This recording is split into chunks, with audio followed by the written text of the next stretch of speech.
Welcome, everybody. This is the inaugural episode of our film podcast, From Cameras to Couches. I'm Zach Davis. And I'm Emmy Davis. And we are here to fill you in on all the stuff that we keep an eye on regularly. This is something that we started up a couple of weeks ago.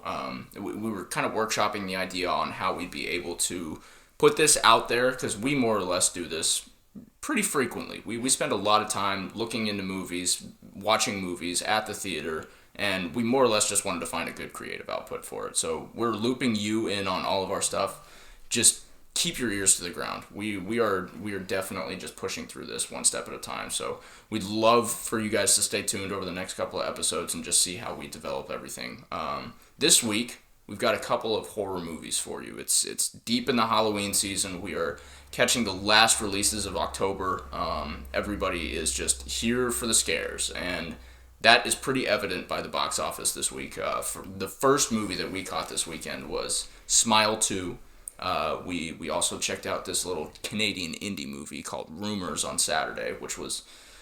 We'll get into it later. But Terrifier 3 was the one I was expecting to be the big highlight of the weekend, and we'll kind of share some thoughts on those three as we continue throughout the show. But in true form and fashion, we want to go ahead and break into some news. The first block of which is going to consist of news about some trailers that released this week. So we saw a lot of trailers this week.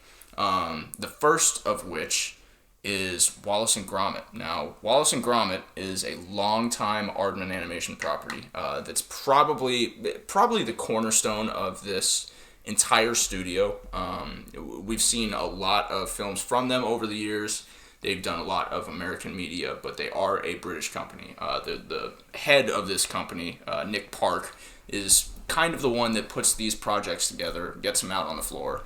Everybody loves him. But we're seeing a return of the entire voice cast for Wallace and Gromit. That'll be releasing on Netflix on January 3rd. So look forward to that if you're into the Aardman animation style. I don't think I've seen an Aardman movie in a good while now. So I remember seeing Chicken Run. I don't think I've ever seen Wallace and Gromit, though, and I feel like I've missed out on that. I feel like I might have caught one or two in there. Chicken Run, definitely. Shaun the Sheep, definitely. Been around on that a long while. Shaun the Sheep. Yeah, there's good stuff to be had, so stay tuned on that. I think there will be some good ones coming out of this, but it could, on the more cynical side, it could be just something that they're putting out for Netflix, but we'll see what happens. Anyway, Netflix January 3rd. Be sure to keep an eye on that one. Next up, we got The Legend of Ochi, which currently does not have a release date, but this is Isaiah Saxon's debut feature release. Isaiah Saxon, I don't know squat about this guy other than he was a short film director and a music video director. But this is a project that is going to be published by A24 or distributed by A24. That usually shows a pretty good show of confidence in a project like this, so I'm excited to see it. It's got some star power behind it. Finn Wolfhard, of course, you know him, you love him as the Ghostbusters kid.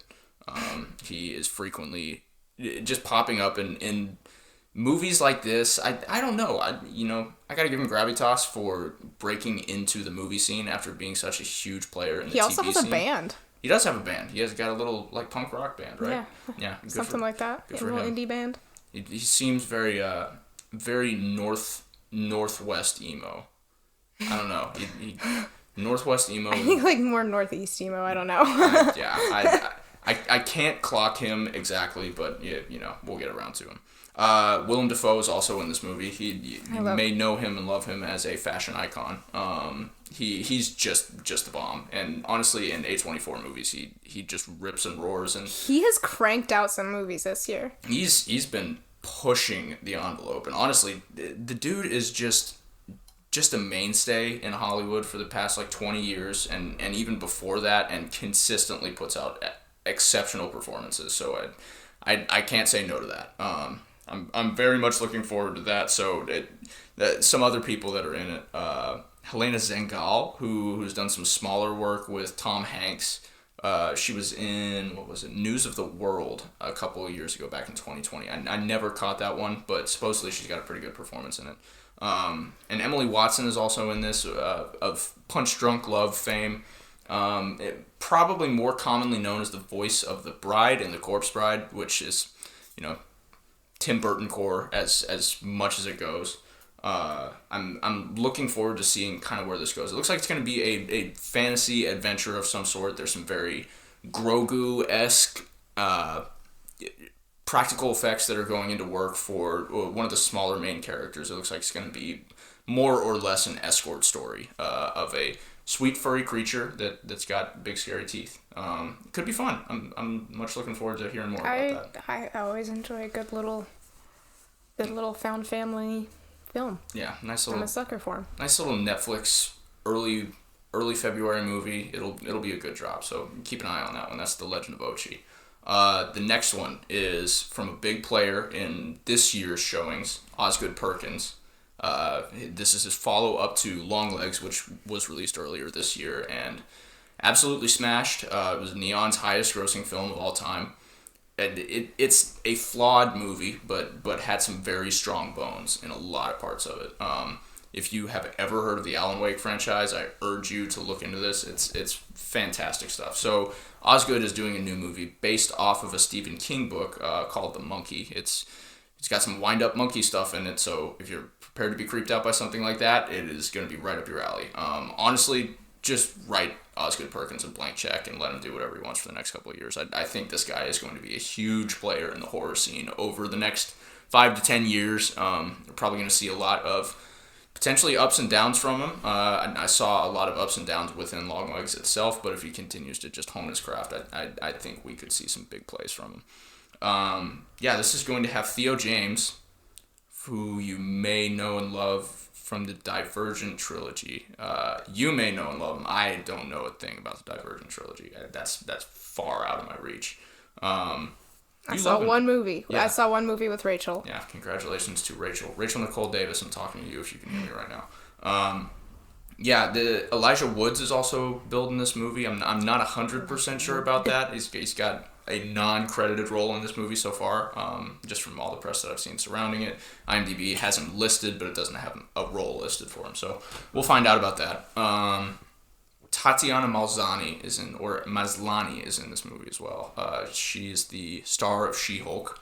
Not so high on that one. That's I don't think I watched a single episode of She-Hulk. I could care less. She's also an Orphan Black, so give her a little bit of credit for that. But yeah, that's the monkey, Osgood Perkins. He's putting in the work. He's doing the Lord's work for all you horror fans out there. I'm not necessarily as in on horror as anybody, but I'm excited for this one. I liked Longlegs. I liked the first 2 acts of Longlegs very, very much. Yeah, I think he could really flex his muscles in something like this, and short story typically has a lot of room to work with. One of the more famous short story adaptations is I Am Legend, which really fleshed out like a great idea and turned it into just something really special. I think the more and more that we see of stuff like this, it's great. There have been some very flawed examples of it, but Stephen King has got a lot of ups and downs in his repertoire, so we'll see. We'll see if this is going to fall more towards the Salem's Lot side of things, or if this is going to go, kind of in the middle with Dr. Sleep, or if we're going all the way with The Shining. So hopefully everything will kind of go okay. I've got full faith in Osgood. I'm looking forward to it. The 4th trailer that we got this week was for The Order, which is coming out December 6th, 2024. Justin Kurzel is directing this crime thriller based on the nonfiction book The Silent Brotherhood, which is about, white people doing white people things, starting an Aryan clan in the middle of somewhere, and I'm not entirely sure. I like the way you said that. You said that like that's the average experience of a white person. Yeah, that's what you typically do is you step aside. Average and you're like, Saturday. Okay, you know what? I feel better than anybody Go else. to the woods. See the bros in the clan. And maybe throw up couple of hoods. Oh my god! Jen, hey, put these on. Oh my god! Sounds like this one is going to have some interesting commentary. It's gonna deal with some tough themes, but typically I like stuff like that. I'm all here for something that is more or less just commenting on something that we don't necessarily experience every day, but is experienced every day in our world. So you gotta love a good uncomfortable movie. Yeah, it's gonna be good. So Jude Law is also going to be a big playbill name in this movie, Mr. Dickie Greenleaf himself. I'm looking forward to seeing how he's performing. I've heard a lot of good buzz around it.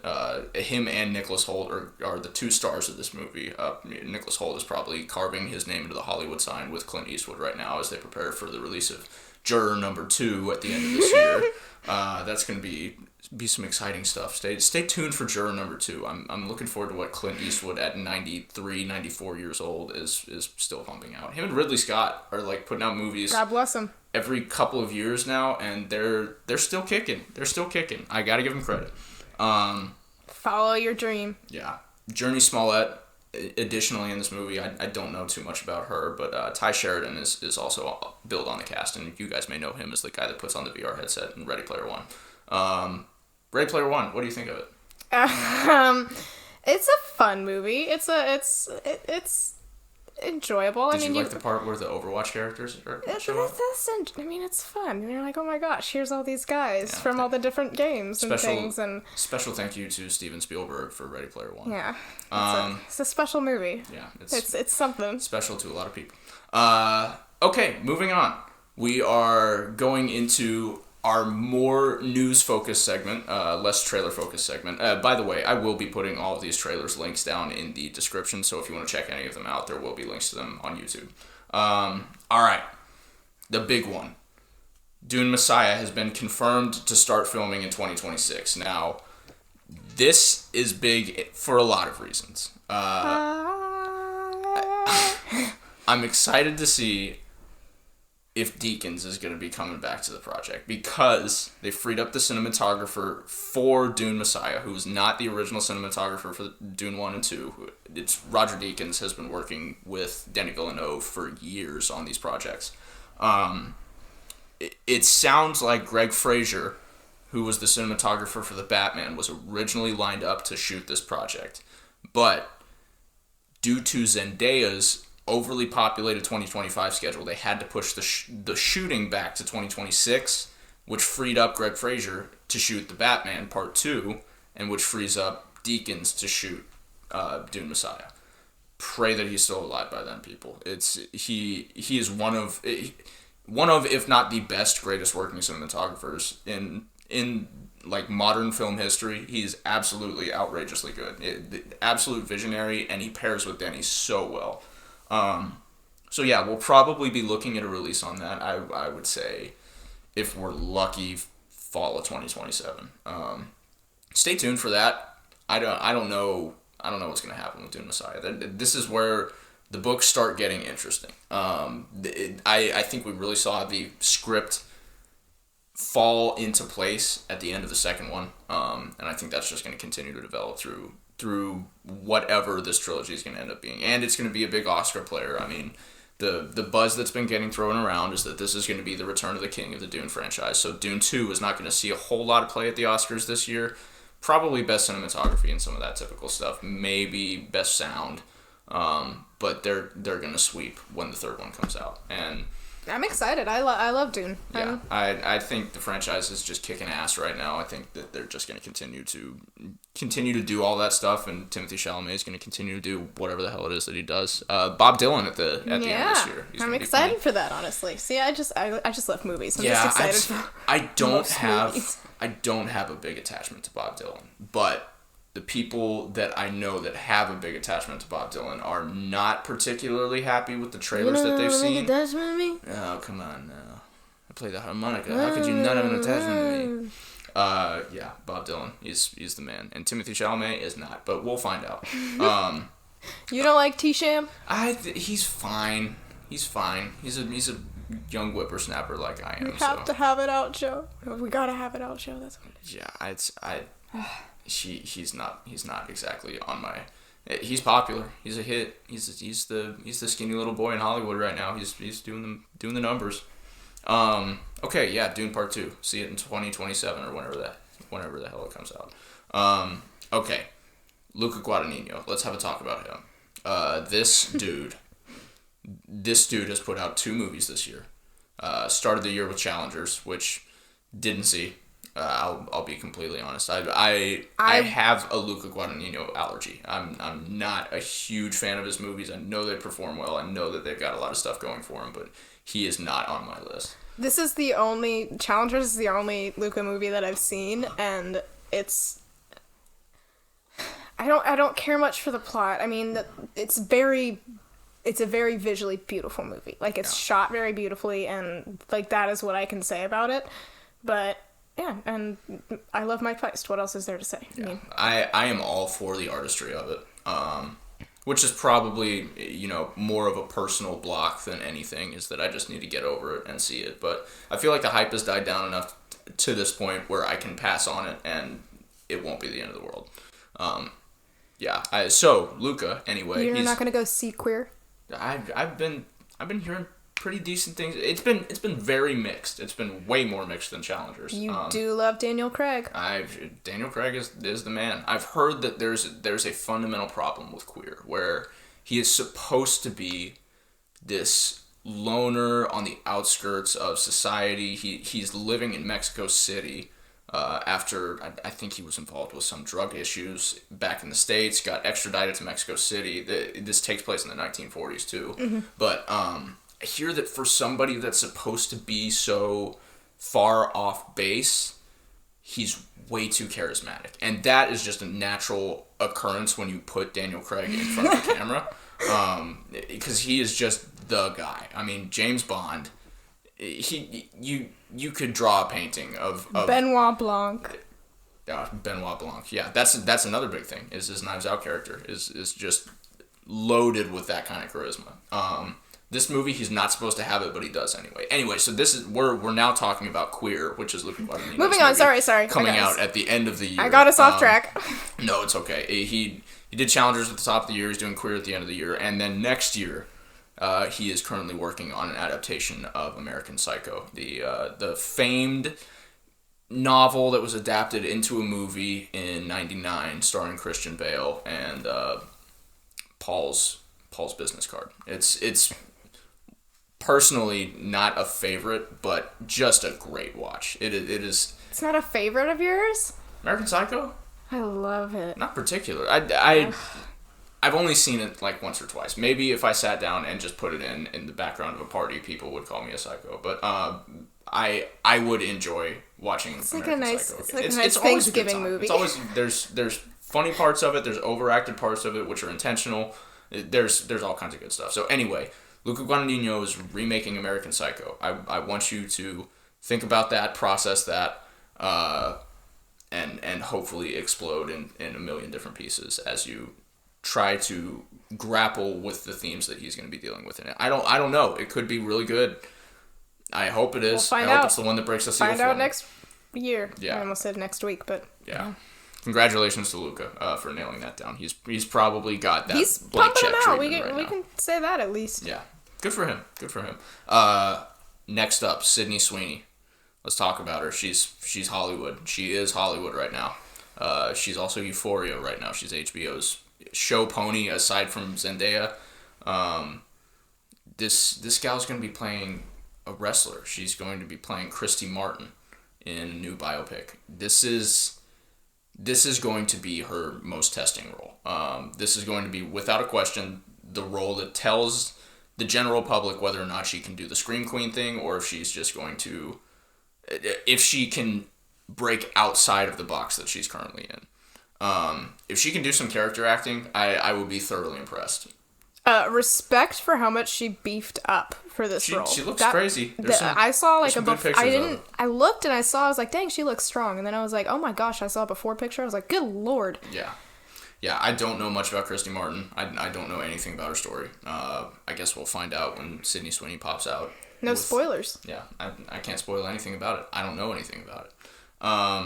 Okay, Miles Teller and Anya Taylor-Joy are going to be in a movie called The Gorge together.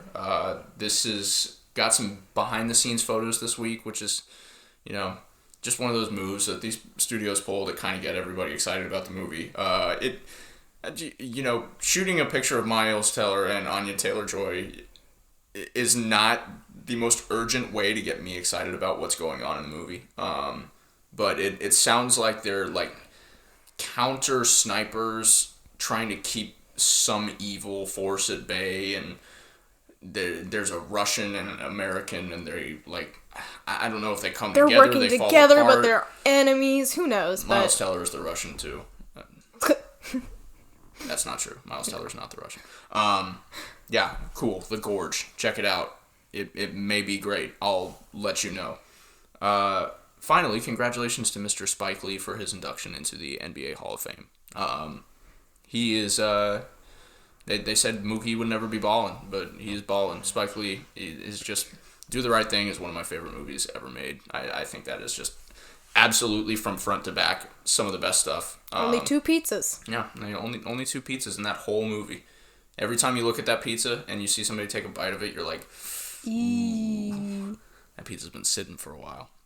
Yeah, anyway, Spike Lee, you're the man. I give you full kudos. Okay, moving on from news, we're going to talk about a couple of box office numbers from this past weekend. So last weekend, there was a showdown between The Last Robot and Terrifier 3. The Wild Robot. Sorry, The Last Robot and Last Terrifier weekend. 3. The Wild Robot. The That's Wild what it was. Weekend. The Wild There was Last Robot. Mom Bot, I believe is what the subtitle was for The Wild Robot. So yeah, The Wild Robot had opened, I think, 2 weekends before that. So there was obviously some slippage there, but third place, we saw Beetlejuice, which is still holding out in the box office. I don't really know why the hype has continued so strongly for this movie. You can check my Letterboxd review on this movie. I think it's a pretty. It falls on the side of more poor sequels. Just watch Beetlejuice at home. I promise you'll be happier. Just watch Beetlejuice Just twice. enjoy it. You'll be fine. Like, gosh, this is a great movie. I love this movie. Yeah. So Beetlejuice finished out the weekend with $7.3 million at the box office, and The Wild Robot was close behind it, or close in front of it with $14 million, doubling Beetlejuice's takes for the weekend. And then Terrifier bringing in $18.9 million on his first weekend. Good for Damien. He's kicking ass. I got to give him full kudos because this guy is just, yeah. You know what? I'm gonna save it for my Terrifier segment, if nothing else. The biggest drops and changes overall. Joker Folie à Deux fell from first place to fourth place with an 85% decrease in audience retention. Joker Flop-a-Doo. Yeah, sorry Todd. I don't know what to tell you. Joaquin, it's time to move on. Todd knows it's time to move on. Before the movie even came out, there was news that Todd was like, yeah, this is the end of the Joker character. We're not moving forward with any more of these projects. And you know what? Good. I say go back to making The Hangover. It'll be way more fun. Saturday Night is another movie. The SNL. The story about the launching of the first episode of SNL, which I've heard is fairly fictionalized, but also supposed to be just a fun romp of a movie looking into the launch of the first episode. I heard it was very middling, but entertaining in some parts. I heard that I just want to see Lamorne Morris. Yeah, Lamorne Morris. My boy. He's a good old dude. And Cooper Hoffman, Philip Seymour Hoffman's son, is.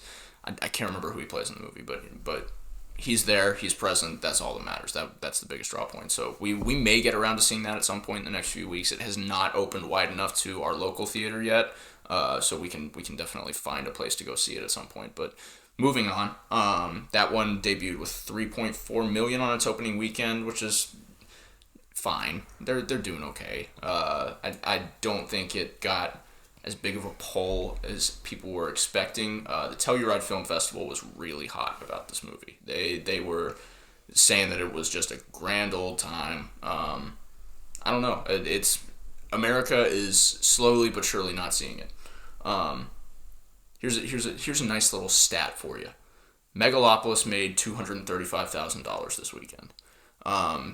That means that Francis Ford Coppola can buy a house. Almost. Almost. You could almost afford like a 3-bedroom. Yeah. Like, he could probably get away with a 2-bedroom. So he sold his winery to get like a mid-tier house, which, great. I almost feel bad for everybody involved with that project for just the reception it's gotten from from a couple of sources, I've heard that there was some kind of technology that was supposed to be developed for the movie where Adam Driver would be asking questions, or the audience would be asking Adam Driver questions on the screen during one particular part of the movie, and he would be able to recognize the questions from them, and it would play a clip responding to that question in particular.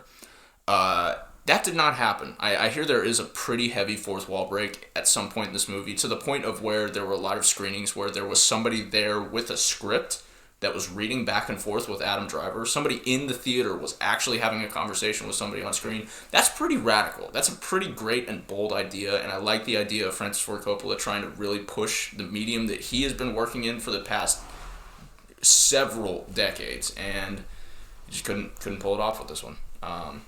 It was his love. It was his project for decades. He came up with it years and years and years ago, and has been trying to develop it ever since. And finally got it out the door. Lionsgate bought it. They shoved it out, and it died on its first breath.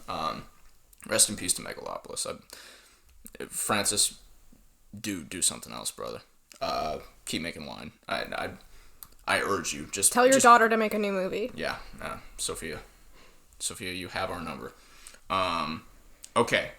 That's about all the news from this week. So we're going to move into some recaps of the stuff we saw this weekend, starting off with our viewing of Smile 2.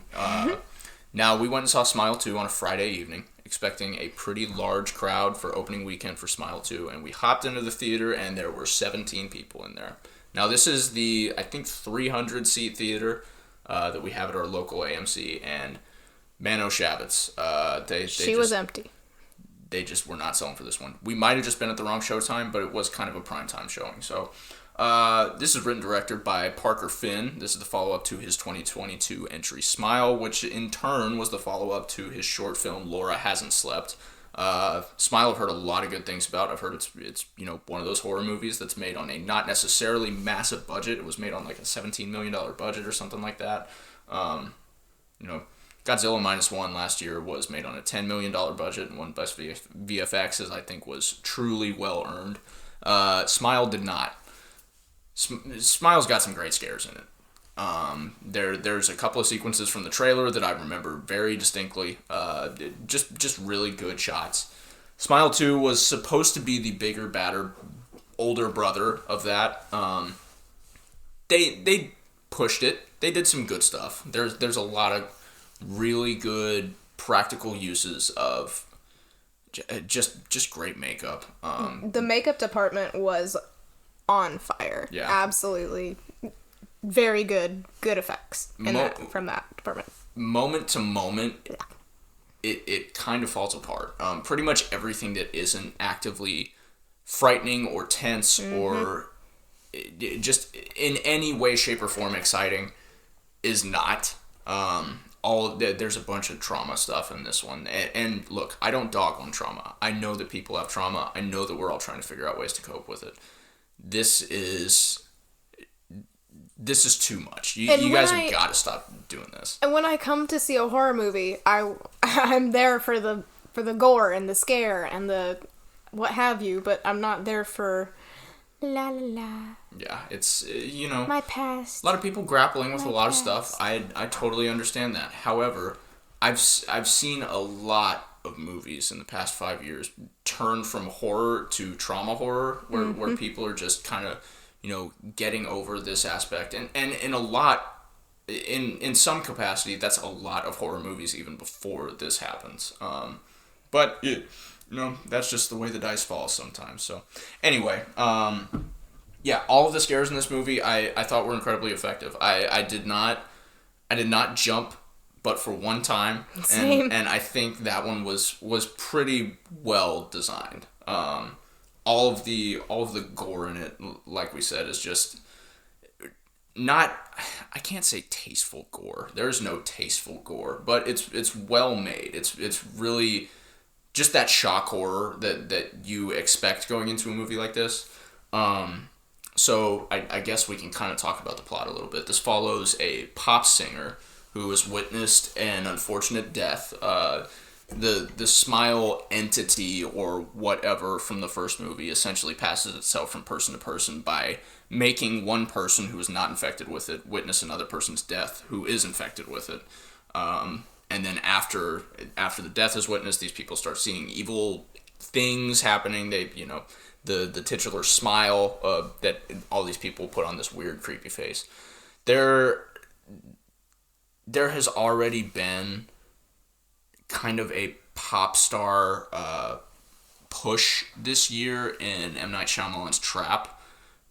And neither here nor there, I've already seen a lot of the stuff in this movie earlier this year. At least between Trap and The Substance, yeah, that's we very kind true. of saw a lot of the same themes. There's only so much you can do with that, and I thought they did a good job with it. The pop numbers all feel produced like a early 2010s pop artist. The choreography is great for all the sequences where she's dancing around and stuff. Her outfits are awesome. Her hair is, very Miley Cyrus post Freak Out. She's like a Katy Perry, Lady Gaga, Miley Cyrus. Yeah, the first 5 minutes of this movie have nothing to do with that, and they were the most engaging part of the movie. I was so excited. Starts off with a bang. It is unbelievably just the guy. I don't remember the name of the guy that shoots and directs these things, but man, he just has an understanding of how to make things feel intense. He has just got like you cooking the whole time. There's a bunch of loose lip stuff in this. I mean, there's probably 30 minutes of just dialogue that could have been cut out. I don't think it could have been cut out necessarily just in post-production, but it should have been reworked into a shorter movie with more effective focus on the intensity of everything that's going on. It got very boring at some points. There are some massive lows in this, but there's some really good highs in it to contrast that. Smile 2. We're feeling good about this one. I don't think it's anything that I'm going to put on my best of this year list, but it definitely was an enjoyable horror movie. I'm going to give this one like a 6 out of 10 just for a movie rating. I think maybe 5.5 to a 6. I was going to say 5.5. It 6 feels a little high. Yeah. It functions. Here's my ruling for ratings. I typically go based off of a 5-star rating. 2.5 is a passing grade. You made a movie that functions. I feel good about it. It works. It may have some flaws, but from beginning to end, you got your vision through. Anything below that or anything above that is on either side of that spectrum. But 2.5 is always the passing grade. So I'm gonna give this one a 3-star. I mean, that's as close as I can get it to really feeling. Like you said, are we sticking with it? Are we going with a 10-point rating or a 5-point rating? We'll go for a 10-point rating on here. Okay. And for continuity on Letterboxd, we'll just kind of rate as close as we can on Letterboxd. I'm a 5.5. I feel like is a fair score overall. I'll even maybe push it and say a 6 just for playing devil's advocate. I want to say I had a favorite line from this movie, and it was at some point in the pop star's apartment. Her friend is over, and she's having like one of these crazy lucid times because she's possessed or what have you, and she like snaps out of it, looks at her friend, and says, what the heck is happening?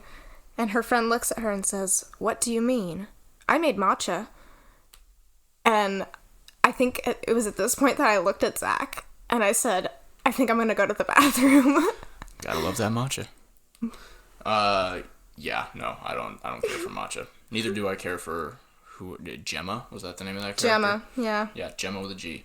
Gemma was not a gem. She was not in What's your actor highlight from this movie? Do you have one? What's her face that played Sky? She from Lemonade Mouth. She has definitely got some scream queen chops. She does a lot of sequences in this where she has to work really hard to sell the horror and that kind of stuff. I feel like there are occasional, looking at the camera turn away where she's tearing up where it just doesn't sell. But theoretically, if you were to put this in a bottle with a bunch of other Scream Queen performances and pull it out, you wouldn't say, "Oh no." It's definitely some pretty It works. Pretty effective stuff. I think she was good. Yeah. Okay, that's Smile 2. We're moving on now to our little indie Canadian movie that we checked out on Saturday. This one is an interesting one. The first thing that I said when this movie ended was, why in the hell did they show this movie in Maryville, Tennessee? I don't really get this movie. I don't feel like there was something that I missed. I feel like I got all of it, but it just fell apart. So this is a movie about the G7, the 7 highest political powers in the world that all come together at this convention. And they is it in Geneva? Is that where it is? No, they're in Germany. Oh, they're in Germany. Yeah, because right. Germany's hosting. So Germany is hosting the G7, and the president of Germany is played by Cate Blanchett. It's the president of Germany, Japan, the Prime Minister of England. Who else? The President of America. France, and Italy. And then Canada. And Canada, yes. Yeah. So all these people come together for this big convention. I think one of the boldest choices made in this movie is that Cate Blanchett plays the German. Sandra Hüller is right there. You just call her. And, she's coming off of a huge year last year with Anatomy of a Fall. And what was her other big movie that she was in last year? Hey, Jamie, pull that up. Cate Blanchett cannot sell this German woman. I feel like she's trying to bounce off the performances of her co-stars in this. One of which is Charles Dance, who plays the American president. For those of you who don't know who Charles Dance is. Zone of Interest, thank you. That was Sandra Hüller's last movie. For those of you who don't know who Charles Dance is, he is Tywin Lannister in Game of Thrones. Yeah, which, I mean, if there was ever a performance born for somebody to play, that's it. He is the American... Get this through your heads. The guy that plays Tywin Lannister, I will not have my son gallivanting around, is playing the President of the United States. There are some good gaffes that he does where he falls asleep. That, funny enough, I don't really... He was kind of used as comedic relief. Yeah, yeah. Which, could be a reflection of life itself. Canada taking a dig. Yeah. Good for them. Let's go to Montauk and really just tell them off. I went into this movie completely blind, and I'm glad that I did, because if I had seen a trailer, I really don't think I would have gone. Yeah. And the first 30 minutes had me convinced it was some interesting political drama, and then I was like, oh no, it's a horror movie. It devolves... It remains political drama throughout. Well, yes, but it was... that's how I've been describing it, as, like, political horror. Yeah. It devolves into, like, this apocalyptic situation where these 7 people are trying to figure out how to get out. They get trapped in a gazebo while they're talking about what speech they're going to give. The night rolls on, and they find out that there's nobody else around them. So they're staying at this chateau in Germany, and they're several miles away from it, just hanging out at this gazebo. I don't think they're several miles, but they're far enough from it. They're far enough from it that they don't just say, oh, let's just go back to the chateau. There are a couple people who reasonably say that at the beginning of the movie. So it devolves into like this, there's zombies, and there's AI, and the sky's on fire, and it just fell apart. It was trying to say something along the lines of, we as just the general community of society are out of touch with our leaders, or vice versa. They're out of touch with us, to the point of where, more or less, when we're listening to them talking, we're pretty much just jacking it. We're just waiting for them to say something that appeals to us. If they don't, we're not listening. I almost feel like the movie couldn't be that deep on the 2 legs it stood on. The performances in this are really stilted. I don't really know who this director is. So I did a little bit of research behind this just to see what this guy had done before.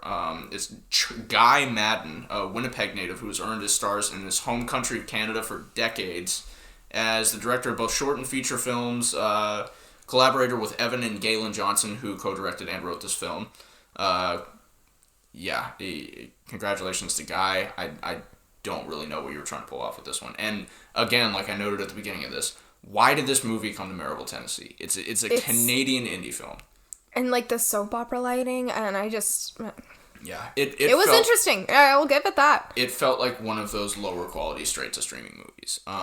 It was definitely like the first 15, 30 minutes of it, I was like, this could be something. I'm very excited for this. The opening shot of it, very stark. Dude.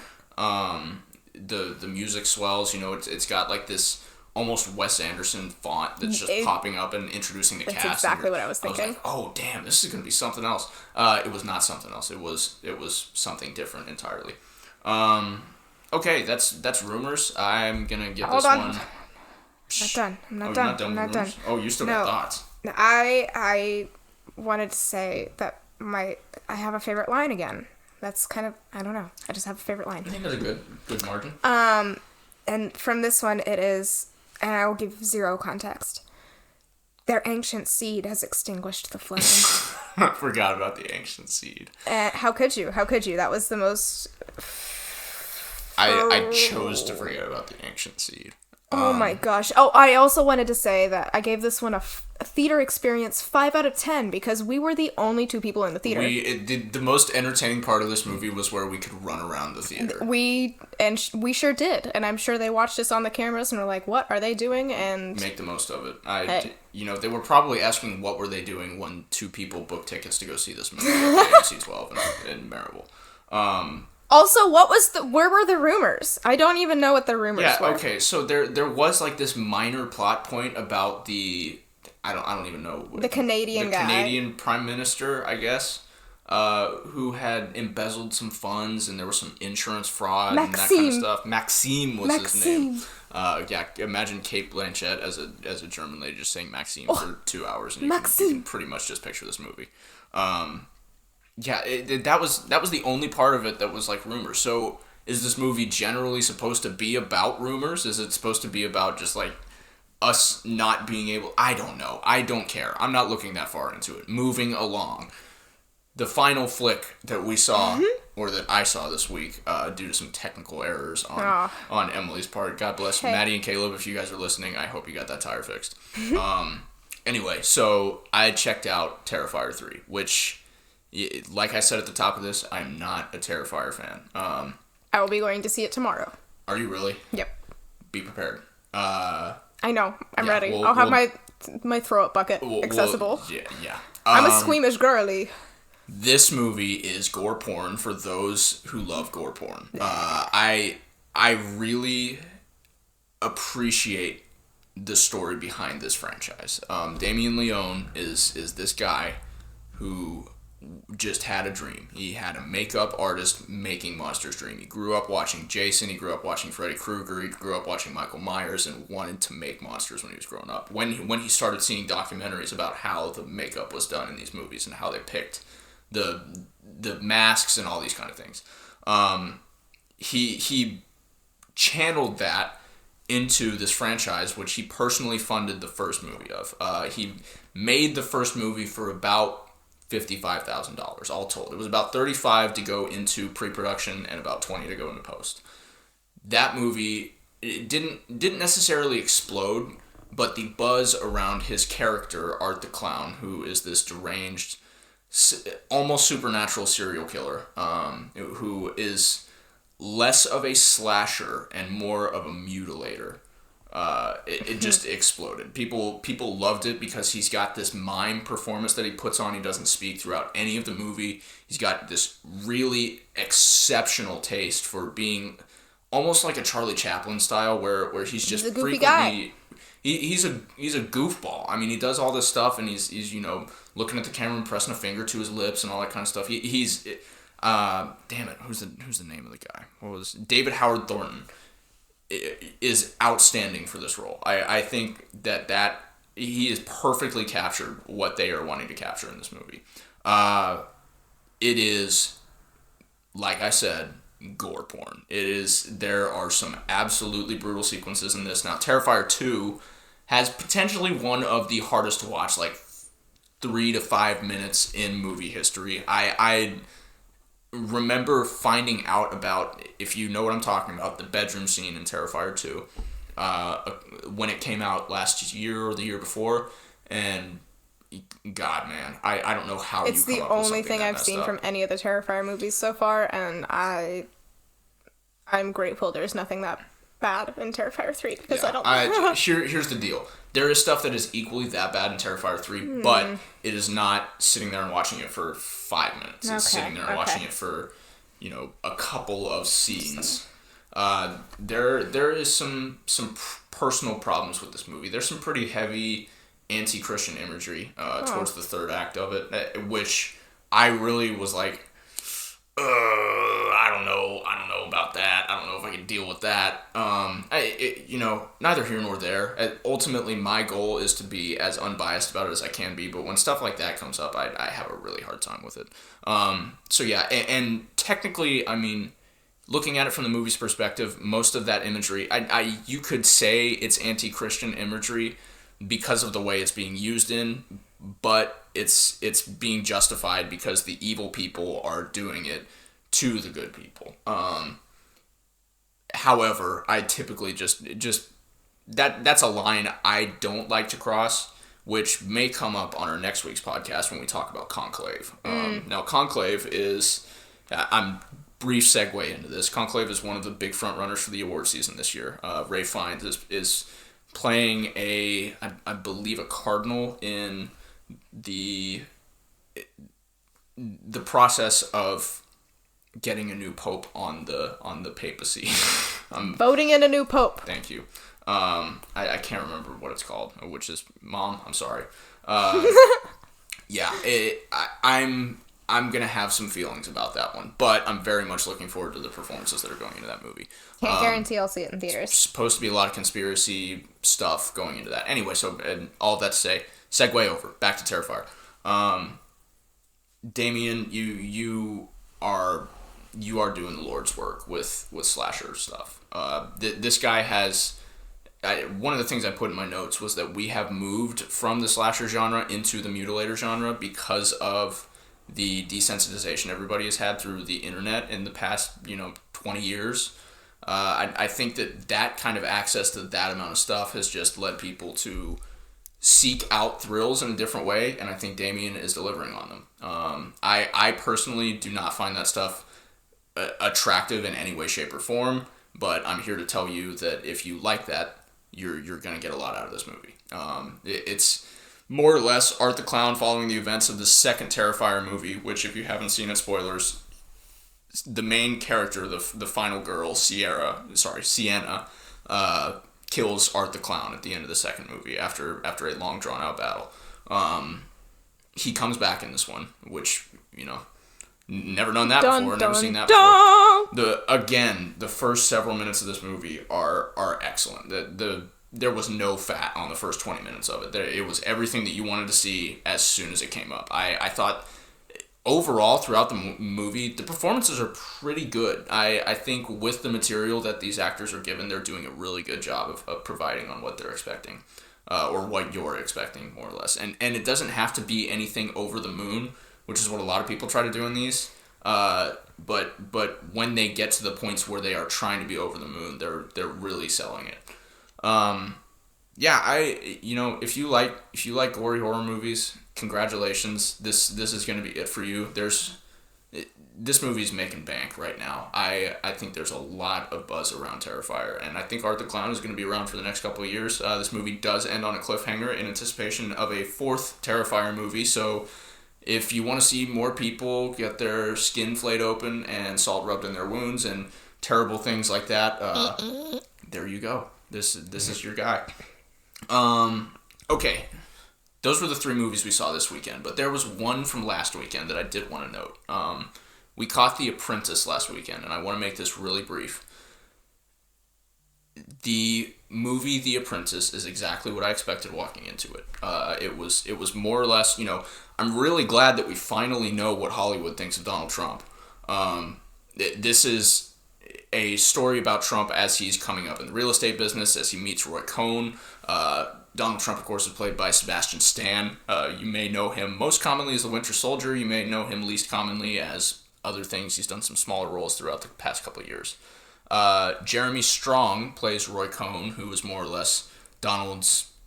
It seems to make light of him, Donald, being the apprentice to Roy Cohn in just this world of, multi-billion-dollar industry in New York. Jeremy Strong is lights out in this movie. He is absolutely convincing in every way, shape, and form. The way that he points his head down and his eyes up as he's talking to somebody, his accent is on point. I saw a comment the other day that said Kendall Roy was the role that Jeremy Strong was born to play, but this was the role that he morphed into. Yeah, and 100%. He totally became this character so convincing. I thoroughly enjoyed his performance. The aging that he does throughout the movie is it's so well done. Unbelievable. I cannot believe how well they were able to sell something like this. So keep an eye out for Jeremy Strong. He is going to be, without a question, on the Best Supporting Actors list this year. It would be a bold move of them to campaign him as Best Actor. I don't think he would necessarily get it. I think that's probably going... Well, Guy Pearce in The Brutalist is also one of the big talks for supporting We still have actors, so many movies left. Yeah, we are moving into award season. This is going to get crazy over the next several months. Sebastian Stan does a damn good job. I don't think he's got anywhere near what Jeremy Strong has got going for him in this movie, but he does a really good job. The back third of the movie where he's doing his more Donald Trump than Donald Trump impression is really, really good. He's got the lips, he's got moves, he's got it all. He does it really, not over the top, but in a very, dare I say, tasteful way. Yeah, very tasteful Trump impression there. And this is also, Sebastian, this is the second movie that he's in this month. He also has one that we haven't caught yet, A Different Man, which is a story about a disfigured man who's just going through his life imaginably depressed. I don't know too much about it. It's one I've been trying to check out for the past couple of weekends, but we'll get around to that one eventually. Anyway, The Apprentice, I think this is quality stuff. I really hope that quite a few people will see this movie and not take away the net negatives of what you're expecting going into this movie.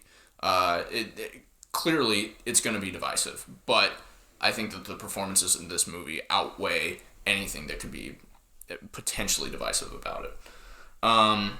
Okay, well those are the big players that we've had from the past couple of weekends. I guess we're kind of ready to wrap this up. Yeah, that was our weekend roundup. That was our roundup. So we've got a couple of things coming out this week. Goodrich actually started this weekend. I didn't get to go see that one. That's Michael Keaton and Mila Kunis having relationship issues. Supposedly Michael Keaton's really pulling punches in this one. I don't know. I'm expecting to go into it seeing a heartwarming movie, and that's probably what I'll get out of it. Another one, Piece by Piece. This is one I've been wanting to go see for the past couple of weekends. I'm actually going to go with my little brother at some point this week. We're gonna go check it out. I'm sure at some point you will hear both mine and his thoughts on it. Joker is still playing.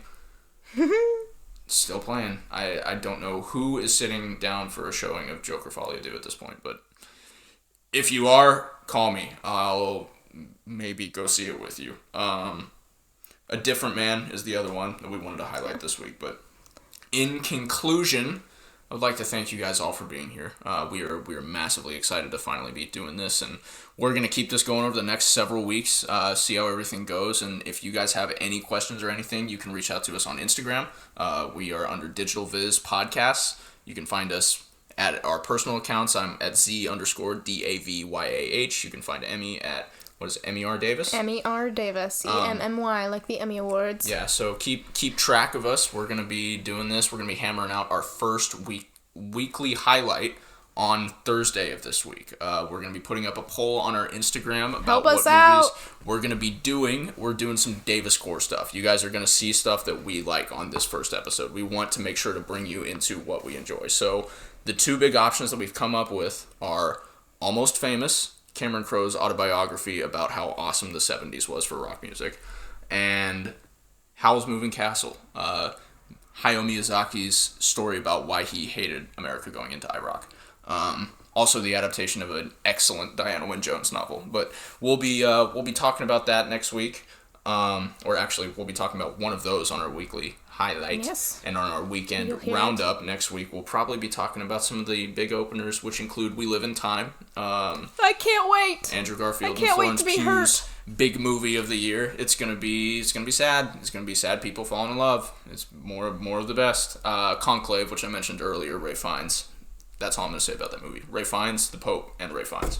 Ray Fiennes, my boy. Another big one. We're getting the threequel of the Venom series. Venom: The Last Dance will be coming out next weekend. That's Emily, all you have been waiting on this one for a while. haven't you? Yes, I've seen every single Venom movie. I know exactly how many there are and everything about them. This is Tom Hardy, am I right? Yeah, he's hardly in it. Hardy har. He's hardly not CGI.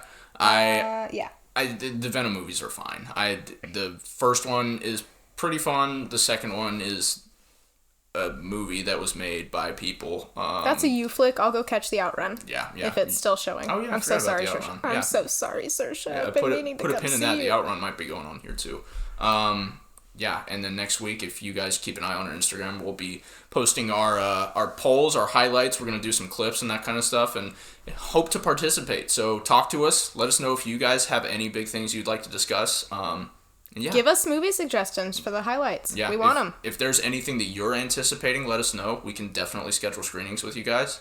And yeah, that's more or less it. So thank you for tuning into the From Couches or From Cameras to Couches podcast. Doesn't even once know again, the name I'm of his your- own podcast. Well, I am the host of this podcast. I so. am the co-host, Emmy Davis. And my name is Zach Davis, and we will see you at the movies. Bye, everyone.